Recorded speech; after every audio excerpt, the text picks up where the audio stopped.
Topic चल रहा था सेल। ठीक है, प्रीवियस वीडियो में पार्ट्स ऑफ सेल पर हम लोग डिस्कस कर रहे थे। वहां पर हम लोगों ने देखा था कि सेल वॉल और सेल मेम्ब्रेन किस तरह से अपना वर्क परफॉर्म करती है।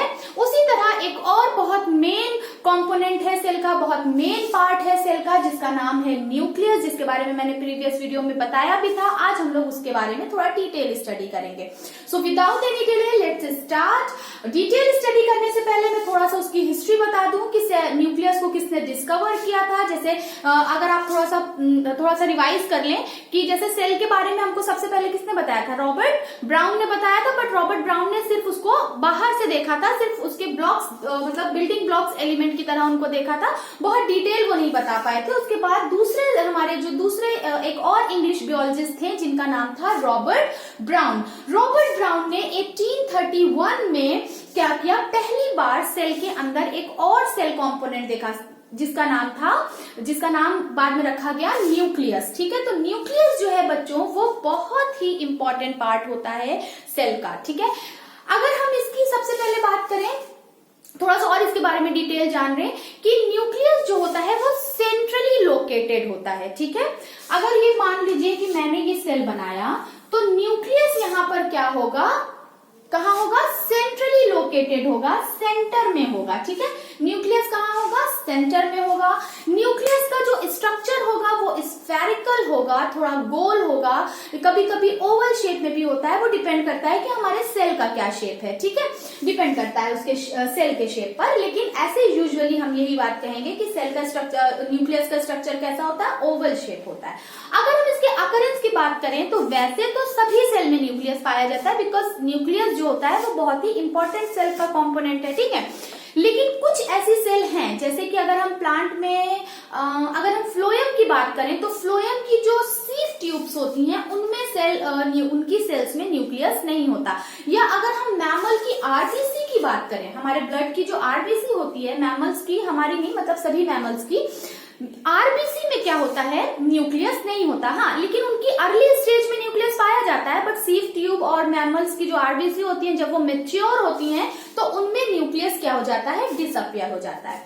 अब देखिए इसका कुछ ना कुछ तो डिसएडवांटेज होगा। क्यों? क्योंकि न्यूक्लियस क्या है, बहुत इंपॉर्टेंट पार्ट है। ठीक है, तो ऐसी सेल जिनमें न्यूक्लियस नहीं होता या बाद में डिसअपियर हो जाता है वो बहुत लॉन्ग लास्टिंग नहीं होती, बहुत लंबे समय तक नहीं जीती है। ठीक है, क्यों? क्योंकि सेल का न्यूक्लियस जो है वो बहुत ही मेन पार्ट है। क्यों मेन पार्ट मैं बार बार कह रही हूँ, इस पर भी हम लोग डिस्कस करेंगे। तो चलिए, ये तो बात हो गई उसका इंट्रोडक्शन और उसकी हिस्ट्री पर। अब बात करते हैं न्यूक्लियस के स्ट्रक्चर की। ठीक है, तो अगर हम न्यूक्लियस का स्ट्रक्चर देखें, अभी मैंने आपको बताया कैसा होता है, ओवल शेप होता है या राउंड शेप होता है या स्फेरिकल शेप होता है। ठीक है, चलिए मैं इधर बना देती हूँ, कोशिश करते हैं बनाने की। तो न्यूक्लियस कैसा दिखाई देता है, मान लीजिए ये हमारी सेल है, मान लीजिए ये सेल है। ठीक है, सेल के अंदर कहाँ होगा, सेंट्रली लोकेटेड होगा और कैसा होगा, स्फेरिकल शेप होगा। ठीक, ये मान लीजिए सेल है, हमारी सेल मेम्ब्रेन है और अंदर कहाँ है, बड़ा सा न्यूक्लियस है। तो सबसे पहला पार्ट जो न्यूक्लियस का होगा वो क्या होगा, न्यूक्लियर एनवेलप। ठीक है, या न्यूक्लियर मेम्ब्रेन। चलिए पहला पार्ट इसका हम लोग लिख लेते हैं। पहला जो पार्ट है वो है न्यूक्लियर मेम्ब्रेन।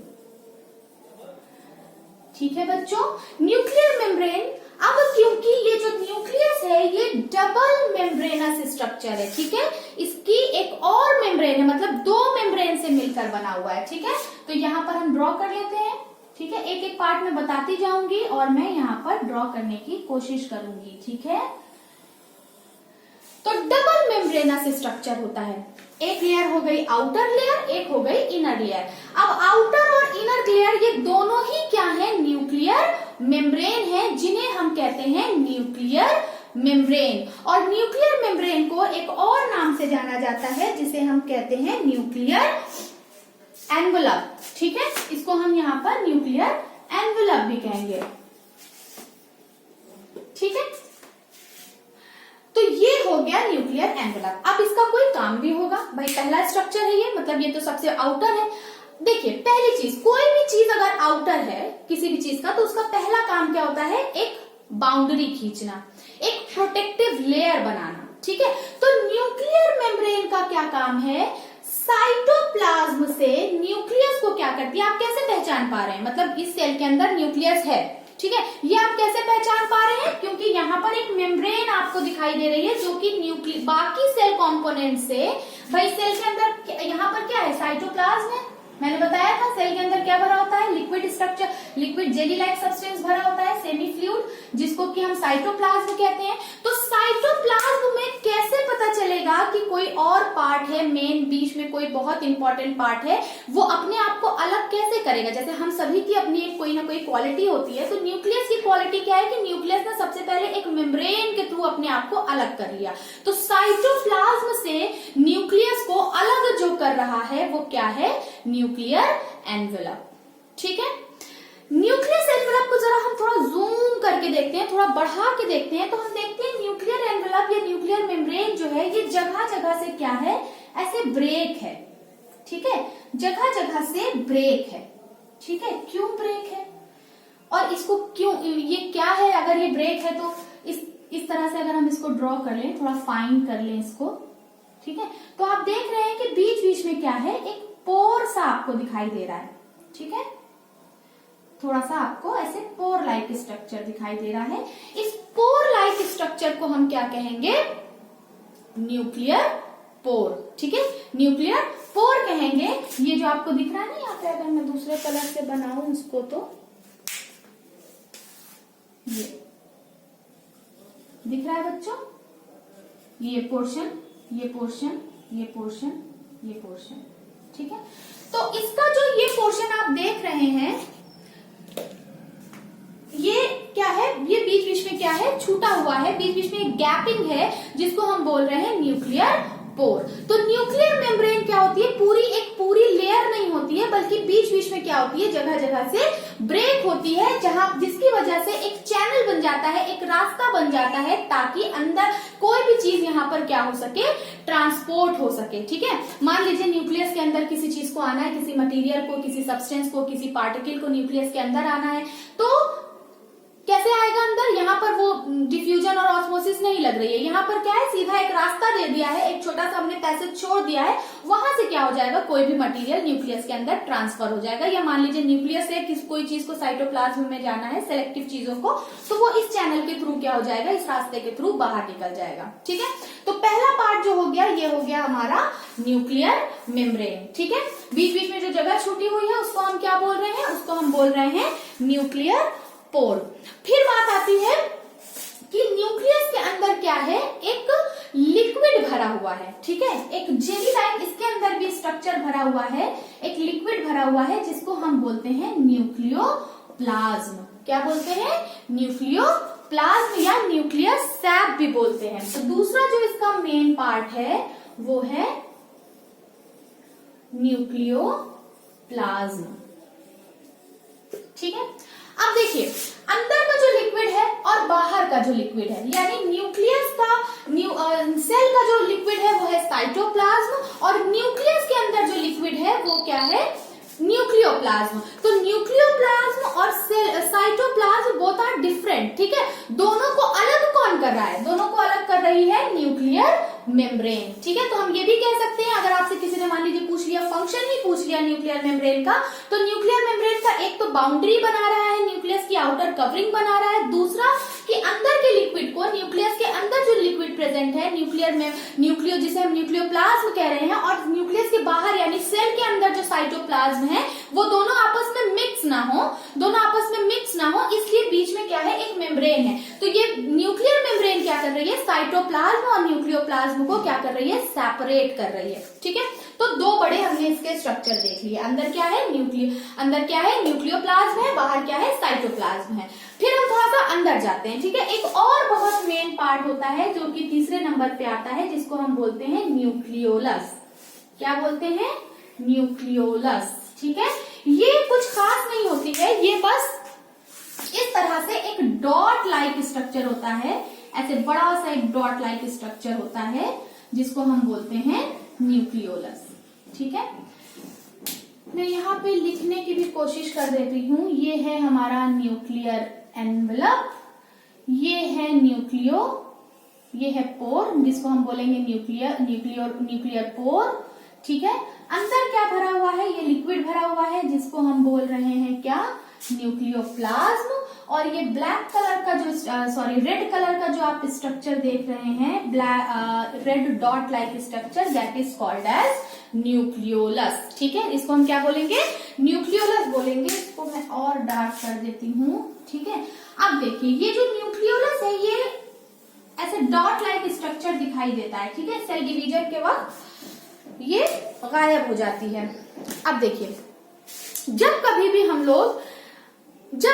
लोगों को न्यूक्लियस की स्टडी करनी होती है ना, ऐसे तो जब हम लोग कभी भी नॉर्मल सेल को देखते हैं तो सेल हमें ऐसे नॉर्मल दिखाई देती है। हाँ ये सेल मेम्ब्रेन है, हाँ ये सेल वॉल है, अंदर कुछ बस न्यूक्लियस क्या दिखाई देता है, ऐसे डॉट लाइक स्ट्रक्चर दिखाई देता है। मतलब अगर आप ऐसे सेल की स्टडी करेंगे तो न्यूक्लियस बस इस तरह दिखाई देगा, आपको बहुत क्लियर नहीं दिखाई देगा। अगर हमें न्यूक्लियस की स्टडी करनी है तो हमें इंतजार करना पड़ेगा कि सेल जब अपनी नेक्स्ट स्टेज में जाने वाली होगी, यानी जब सेल हमारी डिवाइड होने वाली होगी, तब हमारा न्यूक्लियस जो होगा वो तब उभर के सामने आएगा। मतलब कि न्यूक्लियस जो होता है वो सेल डिवीजन के वक्त ही क्या होता है, विजिबल होता है। इसलिए अगर हमें न्यूक्लियस को देखना है तो हम सेल के उस वक्त का इंतजार करेंगे जब सेल अपने डिवाइडिंग की स्टेज पर आएगी। ठीक है, अच्छा एक और बात जो मैं भूल गई थी बताना, वो ये है कि न्यूक्लियस जो होता है वो सेल का मैक्सिमम पार्ट कवर करता है। तो हम कह सकते हैं कि ये सेल के अंदर एक लार्जेस्ट पार्ट क्या कर रहा है, कवर कर रहा है, काफी बड़ा होता है। ठीक है, तो हमने दूसरी चीज देखी न्यूक्लियोलस। अब न्यूक्लियोलस क्यों है, ये न्यूक्लियोलस मैडम क्यों यहाँ पर ऐसे बैठी हुई है, इनका देखिए हमने अभी मैंने आपको इससे पहले की वीडियो में भी बताया है कि हर सेल क्या होती है, अपनी प्री एग्जिस्टिंग सेल से बनती है। ठीक है, कोई भी नई सेल अपनी प्री एग्जिस्टिंग सेल से बनती है। तो सेल को बनाने के लिए क्या चाहिए होता है, बहुत सारा प्रोटीन चाहिए होता है ना। प्रोटीन क्या है, अगर हम लोगों ने फूड वाला चैप्टर थोड़ा सा रिवाइज करें फूड कंपोनेंट में, तो प्रोटीन क्या है, हमारा बिल्डिंग ब्लॉक फूड है, मतलब सॉरी बॉडी बिल्डिंग फूड है, मतलब शरीर का निर्माण करता है। तो शरीर का निर्माण भैया कैसे होगा, जब सेल्स आपस में क्या होंगी, ग्रो करेंगी। यानी सेल को जब टूटना होगा, सेल को जब डिवाइड होना होगा, तभी तो कई सारे ब्लॉक्स बनेंगे, तभी तो हमारी ग्रोथ होगी, है ना। तो सेल को ग्रोथ के लिए चाहिए प्रोटीन। ठीक है, और प्रोटीन में कुछ प्रोटीन ऐसे होते हैं जो हम बाहर से खाकर अपने बॉडी को पहुंचाते हैं, और कुछ प्रोटीन हमारा शरीर खुद बना लेता है, यानी हमारी हर एक सेल प्रोटीन भी बना रही है। तो प्रोटीन बनाने के लिए मतलब हमारी बॉडी में जो प्रोटीन की फैक्ट्री है वो है राइबोसोम। ठीक है, हाँ कंफ्यूज नहीं होइएगा, हमारी बॉडी में जो प्रोटीन की फैक्ट्री है, यानी जहां प्रोटीन बन रहा है, वो है राइबोसोम। ठीक है, सेल ऑर्गेनेल है, अभी इस पर भी हम लोग डिस्कस करेंगे क्योंकि ये भी एक सेल ऑर्गेनेल है और सबसे स्मॉलेस्ट सेल ऑर्गेनेल है। अभी जब हम लोग सेल ऑर्गेनेल की स्टडी करेंगे तो वहां पर इनकी हम डिटेल स्टडी करेंगे। अभी आप ये जान लीजिए कि राइबोसोम क्या कर रहा है, प्रोटीन फॉर्मेशन कर रहा है, प्रोटीन की फैक्ट्री है। ठीक है, लेकिन इस फैक्ट्री को कौन बना रहा है, राइबोसोम कौन बना रहा है। तो राइबोसोम का जन्म कहाँ हो रहा है, राइबोसोम का जन्म हो रहा है, यानी ये जो न्यूक्लियोलस मैडम है ये कोई और काम नहीं कर रही है, ये राइबोसोम को जन्म दे रही है। ये राइबोसोम को क्या कर रही है, बना रही, मतलब बहुत सारी फैक्ट्रीज बना रही है, और उस फैक्ट्री में क्या बन रहा है, प्रोटीन बन रहा है। ठीक है, तो कॉन्सेप्ट क्लियर है, यानी न्यूक्लियोलस क्या करती है, हम कह सकते हैं कि ये प्रोटीन सिंथेसिस में हेल्प करती है। प्रोटीन सिंथेसिस तो राइबोसोम करता है, बट राइबोसोम को कौन जनरेट कर रहा है, न्यूक्लियोलस कर रही है। तो न्यूक्लियोलस क्या कर रही है, प्रोटीन सिंथेसिस में मदद कर रही है। चलिए ये भी क्लियर हो गया। फिर सबसे इंपॉर्टेंट पार्ट जो कि इन तीनों से भी ज्यादा इंपॉर्टेंट पार्ट है वो है तो सारे ही इंपॉर्टेंट, क्योंकि इनके एक के भी बिना हमारा न्यूक्लियस कंप्लीट नहीं होगा। तो वर्ड्स पर मत जाइएगा, ध्यान से सुनिए। इसका जो फोर्थ पार्ट है वो है क्रोमैटिन नेटवर्क। क्या है, क्रोमैटिन नेटवर्क। किसी किसी बुक में क्रोमैटिन नेटवर्क लिखा होता है, कहीं कहीं लिखा होता है क्रोमैटिन फाइबर, कहीं कहीं लिखा होता है क्रोमैटिन थ्रेड। ठीक है, कहीं कहीं लिखा होता है फाइबर और कहीं कहीं लिखा होता है थ्रेड। तो ये तीनों ही नाम क्या है, सही है, अलग अलग बुक्स में अलग अलग नाम होता है। तो हम क्रोमैटिन नेटवर्क भी बोलते हैं, क्रोमैटिन फाइबर भी बोलते हैं, क्रोमैटिन थ्रेड भी बोलते हैं। ठीक है, धागे लाइक स्ट्रक्चर है। तो हम लोग यहाँ पर लिख लेते हैं क्रोमैटिन थ्रेड, सुनने में ज्यादा अच्छा लग रहा है। ठीक है, क्रोमैटिन थ्रेड। अब ये कैसा होता है, ये थ्रेड है यानी धागे की तरह है, तो वो इस तरह से क्या होता है, ऐसे उलझा हुआ पड़ा होता है। अक्सर बच्चों अगर आप लोगों ने थोड़ा सा अपने आसपास ध्यान दिया होगा तो अक्सर जो है हम लोगों की छत पर पतंग जो है, पतंग उड़ाई जाती है जो, वो कट के चली आती है, उसका जो मंझा होता है, उसकी जो डोर होती है वो अक्सर उलझ जाती है, या कोई भी धागा अक्सर उलझ जाता है। तो उलझने के बाद वो कैसा दिखाई देता है, कुछ इस तरह दिखाई देता है, रिलेट कर सकते हैं उसको। तो कुछ इस तरह से क्या होता है, क्रोमैटिन नेटवर्क उलझा होता है। वैसे तो हमें ये न्यूक्लियस की स्टडी करते हैं तो हमें न्यूक्लियस ऐसा दिखाई देता है, ठीक है। तो न्यूक्लियस का जो मेन स्ट्रक्चर था वो ऐसा था। कौन कौन से मेन पार्ट है, न्यूक्लियर एनवेलप है, अंदर जो बाहर की आउटर कवरिंग, न्यूक्लियर मेम्ब्रेन यानी 2 मेम्ब्रेन है तो एनवेलप बोलेंगे, बीच बीच से क्या होती है, ब्रेक होती है जिनको हम न्यूक्लियर पोर कहते हैं, जो कि जनरली क्या कर रही होती है, मटेरियल को ट्रांसपोर्ट कर रही होती है। अंदर जो लिक्विड भरा होता है उसको न्यूक्लियोप्लाज्म कहते हैं। अंदर एक डॉट लाइक स्ट्रक्चर होता है जिसे हम न्यूक्लियोलस कहते हैं, ये प्रोटीन सिंथेसिस में हेल्प करती है। अंदर एक उलझा हुआ धागे की तरह स्ट्रक्चर दिखाई दे रहा है जिसे हम क्रोमैटिन थ्रेड कह रहे हैं। अब क्रोमैटिन, ये हो गई बात स्ट्रक्चर की, ठीक है। अब इनका क्रोमैटिन, इन सब का फंक्शन हम लोगों ने डिस्कस कर लिया। अब बात आती है क्रोमैटिन थ्रेड का। तो क्रोमैटिन थ्रेड है क्या, क्रोमैटिन थ्रेड वैसे तो देखिए नाम से ही समझ में आ रहा है थ्रेड है, ठीक है, उलझा हुआ है, लेकिन ये क्यों उलझा हुआ है। अगर हम क्रोमैटिन थ्रेड को थोड़ा डिटेल स्टडी करते हैं तो हमें पता चलता है कि एक्चुअल में ये जो क्रोमैटिन थ्रेड है ये हमारा जेनेटिक मटेरियल है, ठीक है। क्या है, जेनेटिक मटेरियल है, और यही chromatin thread generation to generation आगे बढ़ता है हमारे कैरेक्टर्स को लेकर, ठीक है।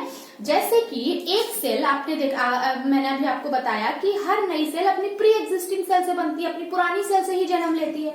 तो पुरानी सेल के जितने कैरेक्टर होते हैं वो नई सेल में आ जाते हैं, है ना। 2 तरह से आता है, एक तो माइटोसिस के थ्रू आता है जिसमें पूरे कैरेक्टर आ जाते हैं same as it is mother cell के डॉटर सेल में आ जाते हैं, और कभी कभी मियोसिस होता है, या हमारी जो गैमीट्स में मियोसिस होता है वो डिटेल बताऊंगी मैं। तो मियोसिस में क्या होता है कि हाफ बढ़ जाते हैं कैरेक्टर। तो यहाँ पर जो क्रोमैटिन थ्रेड है वो हमारा जेनेटिक मटेरियल कैरी कर रहा है, यानी हमारे जितने भी कैरेक्टर हैं, जितने भी कैरेक्टर बोले तो हाइट ले लीजिए, आंखों का कलर ले लीजिए, बाल का कलर ले लीजिए, बाल घुंघराले होंगे या स्ट्रेट होंगे, नेल्स कैसे होंगे, ईयरलोब कैसा होगा, ईच एंड एवरीथिंग जो भी हमारी बॉडी का स्ट्रक्चर होता है, जो भी हमारा कैरेक्टर होता है, वो सब हमारा वो एक जेनेटिक मेकअप होता है। और वो जेनेटिक मेकअप कहाँ कैरी हो रहा है, इस क्रोमैटिन थ्रेड में। तो ये बहुत इंपॉर्टेंट पार्ट है, यानी हमारे जितने भी कैरेक्टर होते हैं वो सेल के अंदर, एक न्यूक्लियस के अंदर एक थ्रेड के फॉर्म में बैठे हुए हैं। तो इसकी तो डिटेल स्टडी बनती है, ठीक है। तो अब हम क्या करेंगे, क्रोमैटिन थ्रेड को थोड़ा सा इलैबोरेट करेंगे। हमने देखा कि क्रोमैटिन थ्रेड 2 पार्ट से मिलकर बन रहा है, एक है डीएनए, दूसरा है हिस्टोन प्रोटीन, ठीक है, हिस्टोन प्रोटीन। अब ये देखिए, ये हिस्टोन प्रोटीन से डिवाइड करने में मदद करती है, इसके अपने बेसिक्स रूल्स हैं, वो यहाँ पर अभी इतना डिस्कस करना इंपॉर्टेंट नहीं है। अभी आपको सिर्फ ये जानना है कि क्रोमैटिन नेटवर्क क्या है, डीएनए और हिस्टोन प्रोटीन का बना है। डीएनए क्या है, डीएनए एक्चुअल में हमारा जेनेटिक मटेरियल है, ठीक है। अगर हम थोड़ा सा डीएनए को देखें, मतलब अब हमें क्या करना है, अब हमें देखना है कि कहाँ पर है डीएनए, ठीक है। तो क्रोमैटिन थ्रेड जो होता है, ऐसे तो नॉर्मल, मैं कहाँ पर बनाऊं बच्चों, यहाँ पर बना दूं, चलो यहाँ पर बनाती हूँ क्योंकि मैं इसे मिटाना नहीं चाहती, ठीक है, सुंदर सा बनाया। अब क्या है, ये जो क्रोमैटिन थ्रेड है ये ऐसे तो यूजुअली इस तरह उलझा हुआ होता है, लेकिन जब सेल डिवाइड होने वाली होती हैं तो ये क्या होता है, अपने आप को कंडेंस कर लेता है, अपने आप को छोटे छोटे पीसेस में तोड़ लेता है, ठीक है, कंडेंस कर लेगा और इस तरह से छोटे छोटे पीसेस में तोड़ लेगा, ठीक है। इस तरह से छोटे छोटे पीसेस में अपने आप को, मान लीजिए ये न्यूक्लियस है और ये न्यूक्लियोलस है, तो ये क्रोमैटिन थ्रेड क्या कर रहा है, अपने आप को इस तरह से छोटे छोटे पीसेस में तोड़ ले रहा है। अब जब ये छोटे छोटे पीसेस में तोड़ गया तो अब हम इसे क्रोमैटिन थ्रेड नहीं बोलेंगे, अब हम इसे बोलेंगे क्रोमोसोम। क्या बोलेंगे, यस, इसको हम बोलेंगे क्रोमोसोम,